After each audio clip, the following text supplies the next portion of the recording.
Hello बच्चों, जैसा कि मैंने आपको फिनॉल का रासायनिक गुण पढ़ा रहे थे, तो फिनॉल का रासायनिक गुण मैंने आपको पीछे पढ़ाया है। रासायनिक गुण नंबर 3, फिनॉल में बेंजीन नाभिक की अवक्रिया। तो फिनॉल में बेंजीन नाभिक की अवक्रिया के अंतर्गत मैंने आपको पहला पढ़ाया था फिनॉल का हैलोजनीकरण अवक्रिया, दूसरा पढ़ाया था फिनॉल का नाइट्रीकरण अवक्रिया, तीसरा पढ़ाया था फिनॉल का सल्फोनीकरण अवक्रिया और चौथा पढ़ाया था फिनॉल में फ्रीडल क्राफ्ट अवक्रिया। तो फिनॉल की फ्रीडल क्राफ्ट अवक्रिया मैंने आपको समझा दिया था चौथे रूप में। आज हम पांचवा लेते हैं फिनॉल में कोल्बे स्मिथ अवक्रिया। तो कोल्बे स्मिथ अवक्रिया हमारा एक प्रकार का नेम रिएक्शन है। इसको नेम रिएक्शन के कॉपी में भी लिख लीजिएगा, क्योंकि नेम रिएक्शन आपको परीक्षा में दोहरा के जाना है, तो उससे हमारा बहुत से प्रश्नों का हल मिल जाता है। तो नेम रिएक्शन कोल्बे स्मिथ अवक्रिया एक प्रकार का नेम रिएक्शन है। यहाँ पर हम कोल्बे स्मिथ अवक्रिया आपको समझा रहे हैं। तो कोल्बे स्मिथ अवक्रिया का इंट्रोडक्शन जान लीजिए। पहले हम फिनॉल की क्रिया सोडियम हाइड्रोक्साइड से करा देते हैं, तो हमें सोडियम फिनॉक्साइड मिल जाता है लवण। फिर सोडियम फिनॉक्साइड लवण को CO2 के साथ गर्म करते हैं 4 से 8 वायुमंडल दाब पर और 140 डिग्री सेल्सियस ताप पर।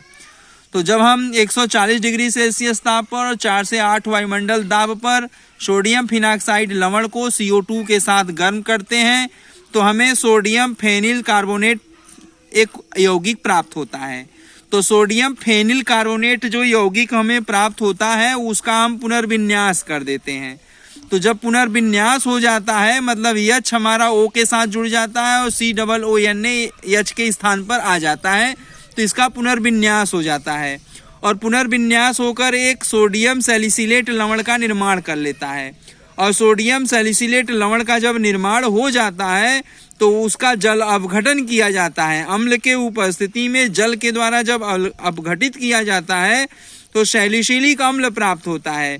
सैलिसिलिक अम्ल का रासायनिक नाम है आर्थो हाइड्रोक्सी बेंजोइक एसिड। तो ये सैलिसिलिक एसिड प्राप्त होता है। तो इस प्रकार के अवक्रिया को हम कोल्बे स्मिथ अवक्रिया कहते हैं। अब कोल्बे स्मिथ अवक्रिया जो हमने आपको बताया है, उसका इंट्रोडक्शन मैंने इस तरीके से लिखा है, सुन लीजिए ध्यान से। उच्च दाब 4 से 8 वायुमंडल दाब पर 140 डिग्री सेल्सियस ताप पर सोडियम फिनॉक्साइड को CO2 के साथ गर्म करने पर प्राप्त उत्पाद का जल अपघटन करने पर आर्थो हाइड्रोक्सी बेंजोइक अम्ल अर्थात सैलिसिलिक अम्ल प्राप्त होता है। तो इसे हम कोल्बे स्मिथ अवक्रिया कहते हैं। जो कोल्बे स्मिथ अवक्रिया मैंने आपको पीछे समझाया था। तो कोल्बे स्मिथ अवक्रिया इस तरीके से मैंने आपको समझा दिया। तो कोल्बे स्मिथ अवक्रिया में पहले हमारा फिनॉल हमारा सोडियम हाइड्रोक्साइड से अवक्रिया करता है, सोडियम फिनॉक्साइड बनाता है। फिर सोडियम फिनॉक्साइड CO2 के साथ गर्म करते हैं। सोडियम फिनॉक्साइड को CO2 के साथ गर्म करते हैं 4 से 8 वायुमंडल दाब पर और 140 डिग्री सेल्सियस ताप पर। तो सोडियम फेनिल कार्बोनेट बनता है। सोडियम फेनिल कार्बोनेट पुनर्विन्यासित तो होकर के सोडियम सैलिसिलेट बनाता है लवण, और सोडियम सैलिसिलेट लवण का जब जल अपघटन किया जाता है, तो सैलिसिलिक अम्ल प्राप्त हो जाता है। तो इस प्रकार के अवक्रिया को हम कोल्बे स्मिथ अवक्रिया कहते हैं। कोल्बे स्मिथ अवक्रिया का मैंने यहाँ पर क्रियाविधि भी लिखा हुआ है। तो कोल्बे स्मिथ अवक्रिया का यहाँ क्रियाविधि क्या है, देखिए। पहले हमारा C6H5OH फिनॉल फिनॉक्साइड आयन और हाइड्रोजन आयन में विघटित हो गया। तो हमारे पास जो यहाँ फिनॉक्साइड आयन जब बनता है, तो ये जो युग्म बंध है, यह युग्म बंध टूट जाता है और CO2 एक प्रकार का इलेक्ट्रोफाइल का काम करता है, जो आकर के CO2 आर्थो स्थान पर जुड़ जाता है। तो आर्थो स्थान पर जुड़ करके इस प्रकार से हमारा यौगिक का निर्माण कर देता है। अब इसमें से जब यह प्रोटॉन बाहर निकलता है, तो यह बंध अंदर की तरफ आता है और यह बंध टूट करके फिर से यह O के O ऋण आयन बन जाता है।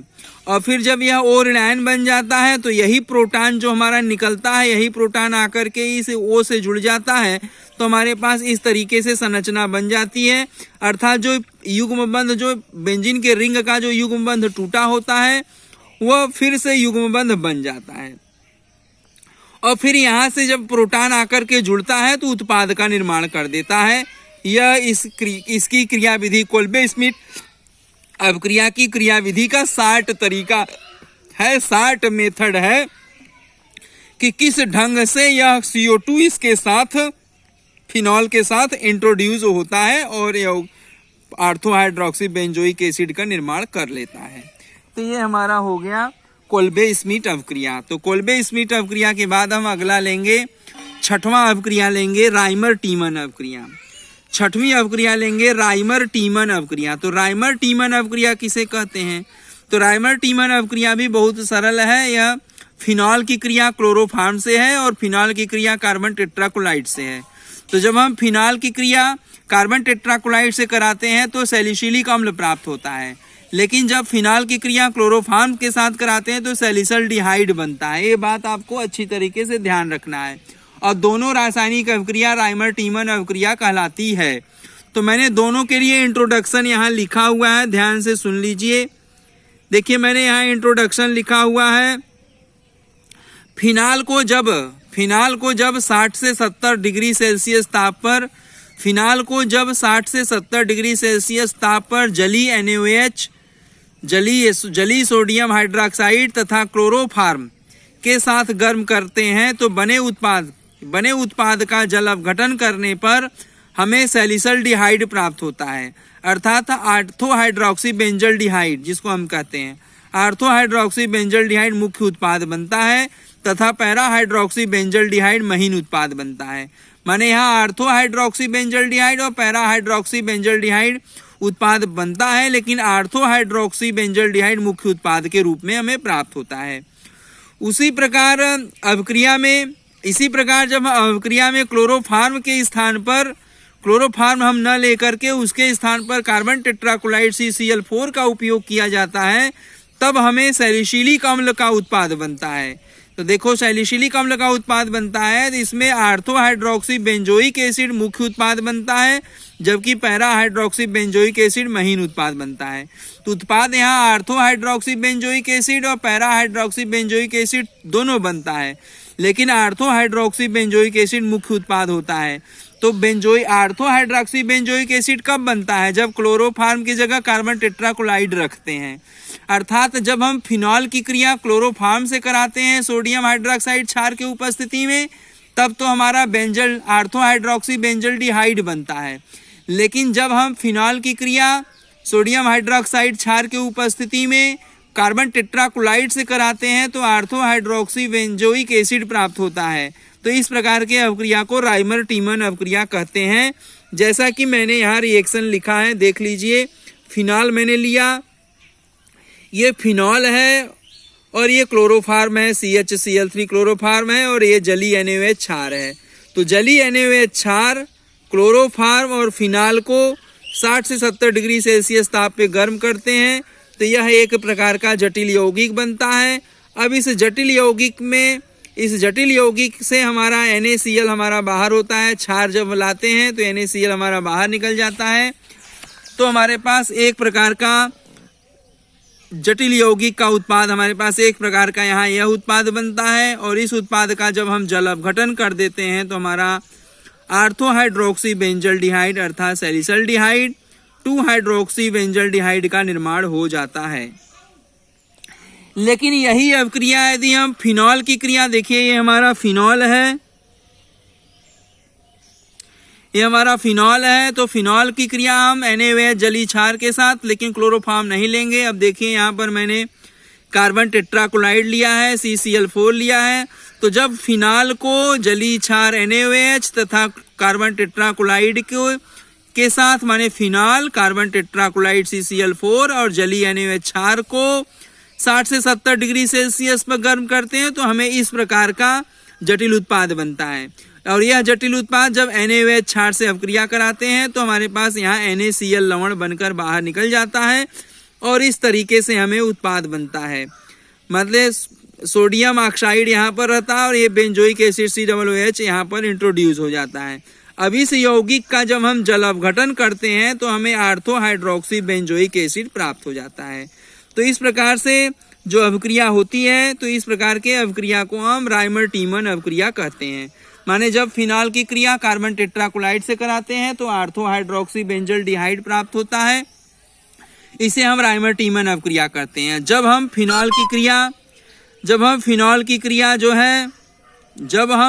की क्रिया जलीय क्षार के उपस्थिति में क्लोरोफॉर्म से कराते हैं तो हमारे पास ऑर्थो हाइड्रोक्सी बेंजल्डिहाइड मुख्य उत्पाद बनता है और यह अवक्रिया राइमर टीमन अवक्रिया कहलाती है। तो इसे हम राइमर टीमन अवक्रिया के नाम से जानते हैं। अब राइमर टीमन अवक्रिया की क्रियाविधि कैसे चलती है? तो सबसे पहले हमारा इलेक्ट्रॉन स्नेही समूह का निर्माण होता है।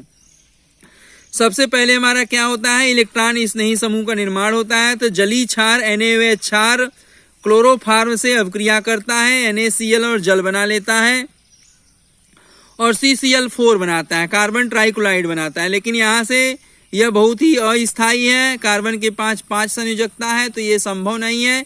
यह तुरंत एक क्लोरीन को बाहर निकाल देता है और डाइक्लोरोकार्बीन बना लेता है। तो डाइक्लोरोकार्बीन जब बनता है तो डाइक्लोरोकार्बीन एक प्रकार का इलेक्ट्रॉन स्नेही समूह है। डाइक्लोरोकार्बीन एक प्रकार का इलेक्ट्रॉन स्नेही समूह है। यह लेविस एसिड की भांति भी कार्य करता है। तो जो हमारा डाइक्लोरोकार्बीन है वह फिनॉक्साइड आयन के ऑर्थो स्थान पर, यह डाइक्लोरोकार्बीन फिनॉक्साइड आयन के ऑर्थो स्थान पर आक्रमण करके इस प्रकार से मध्यवर्ती का निर्माण करता है। तो फिर जब ये प्रोटॉन अंदर की तरफ, ये प्रोटॉन बाहर निकलता है तो ये युग्म बंध हमारा अंदर आता है, ये बंध या फिर से फिनॉक्साइड आयन के रूप में चला जाता है। तो इस तरीके से हमारा ये प्रोटॉन बाहर निकलता है और इस तरीके से अनुनाद में हमारा परिवर्तित हो जाता है। अब ये संरचना जो हमें मिलती है, अब इसकी क्रिया हम इस यौगिक की क्रिया जब NaOH क्षार से कराते हैं तो 2NaCl बाहर निकल जाता है। तो यहाँ CH2 जो CHCl2 है, यहाँ 2 OH समूह आ जाता है। अब यह 2 OH जैम डाइहाइड्रोक्सी कहलाता है। तो जैम डाइहाइड्रोक्सी अस्थायी होता है, यहाँ से एक अणु जल बाहर निकल जाता है और CHO यहाँ बन जाता है, CHO समूह आ जाता है। अब इस CHO समूह में जब हम प्रोटॉन को ऐड करते हैं तो जैसे ही प्रोटोनेशन होता है, इस यौगिक का जैसे ही प्रोटोनेशन होता है वैसे ही हमारा ऑर्थो हाइड्रोक्सी बेंजल्डिहाइड का उत्पाद का निर्माण हो जाता है। तो ये तो राइमर टीमन की क्रियाविधि हुई।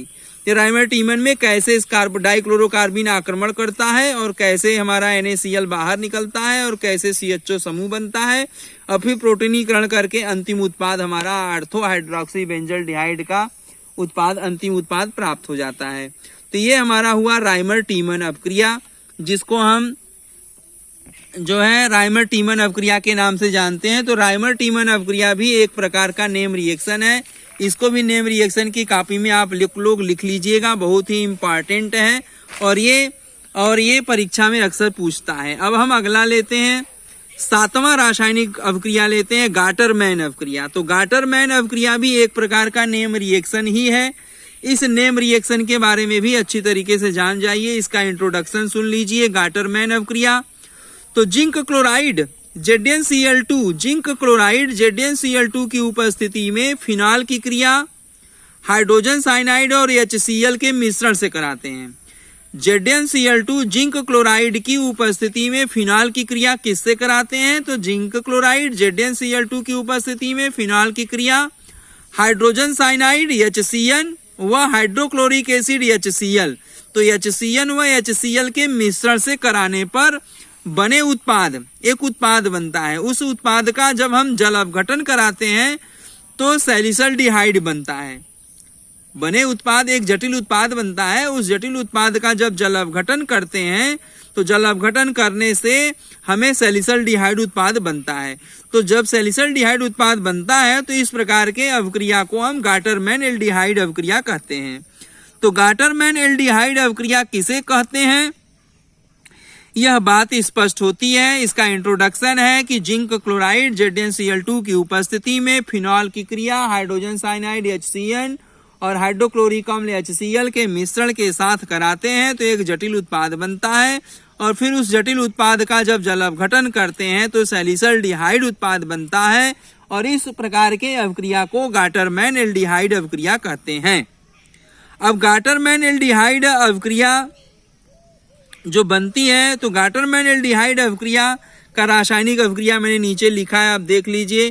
फिनॉल हमारे पास है, ये फिनॉल HCl और HCl के साथ, फिनॉल यौगिक HCl और HCl के साथ ZnCl2 की उपस्थिति में अथवा निर्जल AlCl3 की उपस्थिति में अवक्रिया करता है तो ये हमारे पास एक जटिल यौगिक बनाता है। और फिर ये जटिल यौगिक का जब जल अपघटन करते हैं तो हमारा सैलिसल्डिहाइड बन जाता है और अमोनिया गैस बाहर निकल जाती है। तो इस प्रकार को हम गाटरमैन अवक्रिया कहते हैं। देखिए हमारा हाइड्रोजन साइनाइड HCN और हाइड्रोक्लोरिक अम्ल HCl, तो HCl और HCN जब आपस में अवक्रिया करते हैं तो इस प्रकार का हमारे पास यौगिक का निर्माण होता है।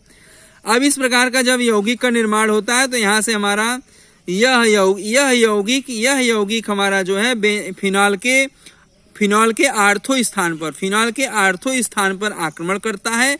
फिनॉल के आर्थो स्थान पर आक्रमण करके यह एक प्रकार का जटिल यौगिक का निर्माण करता है। और फिर इस जटिल यौगिक का जब जल अपघटन करते हैं तो सैलिसल्डिहाइड, इसका नाम है सैलिसल्डिहाइड, इसका नाम है आर्थो हाइड्रोक्सी बेंजल्डिहाइड का उत्पाद बनता है और अमोनिया गैस बाहर निकल जाती है। तो इस अवक्रिया को हम कहते हैं गाटरमैन अवक्रिया। तो हमारे पास मैंने आज आपको पढ़ा दिया जो है आपको पढ़ा दिया कोल्बे स्मिथ अवक्रिया पढ़ाया, और दूसरा हमने कोल्बे स्मिथ अवक्रिया पढ़ाया, और दूसरा हमने आज राइमर टीमन अवक्रिया पढ़ाया, और तीसरा मैंने गाटरमैन अवक्रिया पढ़ाया। तो 4 अवक्रिया मैंने आपको पहले पढ़ाया था, 3 ठो आज पढ़ा दिया, तो कुल 7 हो गया। अब हमारा 7 रासायनिक गुण मैंने आपको पढ़ा दिया।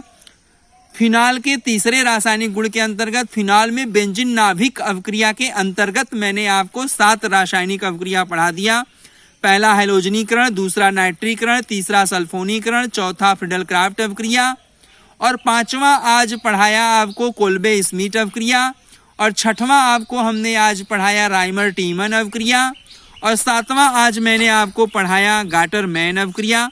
तो सभी आज जितना भी अवक्रिया मैंने आपको पढ़ाया, कोल्बे स्मिथ अवक्रिया और राइमर टीमन अवक्रिया और गाटरमैन अवक्रिया, ये तीनों रासायनिक अवक्रिया नेम रिएक्शन है।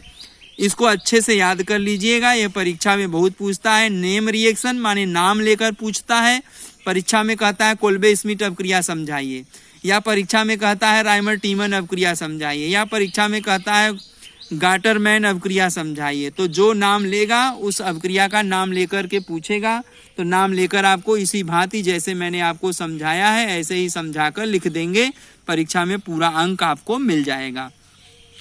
और यदि आपको इसका यूज पूछता है, जैसे पूछेगा कि फिनॉल से सैलिसल्डिहाइड कैसे बनाया जाता है, तो फिनॉल से सैलिसल्डिहाइड बनाने का तरीका क्या है, तो 2 रिएक्शन मैंने आपको बताया। एक मैंने आपको बताया कि गाटरमैन अवक्रिया से सैलिसल्डिहाइड बन सकता है, एक राइमर टीमन अवक्रिया की सहायता से सैलिसल्डिहाइड बन सकता है। तो इस प्रकार से आप जो है सैलिसल्डिहाइड कैसे बना सकते हो। इसी प्रकार परीक्षा में पूछ सकता है कि फिनॉल से आर्थो हाइड्रोक्सी बेंजल्डिहाइड कैसे बनाएंगे, तो फिनॉल से आर्थो हाइड्रोक्सी बेंजल्डिहाइड बनाने का 2 तरीका मैंने बताया। एक आपको बताया कोल्बे स्मिथ अवक्रिया की सहायता से, तो कोल्बे स्मिथ अवक्रिया के सहायता से फिनॉल से आर्थो हाइड्रोक्सी बेंजोइक एसिड आप बना सकते हो, अथवा राइमर टीमन अवक्रिया के सहायता से आर्थो हाइड्रोक्सी बेंजोइक एसिड बना सकते हो। तो ये तरीका है, ये उसका एप्लीकेशन है। तो नाम देकर भी पूछ सकता है और एप्लीकेशन भी पूछ सकता है। जिस ढंग से पूछेगा आप परीक्षा में अच्छे से लिखिएगा। तो ये हमारा हुआ आज 7 अवक्रिया हो गया। अब आपको 8वां रासायनिक अवक्रिया लेडरर मानसे अवक्रिया अथवा फिनॉल की फॉर्मल्डिहाइड के साथ अवक्रिया, फिनॉल की HCHO के साथ अवक्रिया आपको अगले ऑडियो वीडियो में समझाएंगे। आज के लिए बस इतना ही, धन्यवाद। ठीक है, तो आज हमारा कोल्बे स्मिथ अवक्रिया और राइमर टीमन अवक्रिया और गाटरमैन अवक्रिया मैंने आपको पढ़ा दिया। धन्यवाद।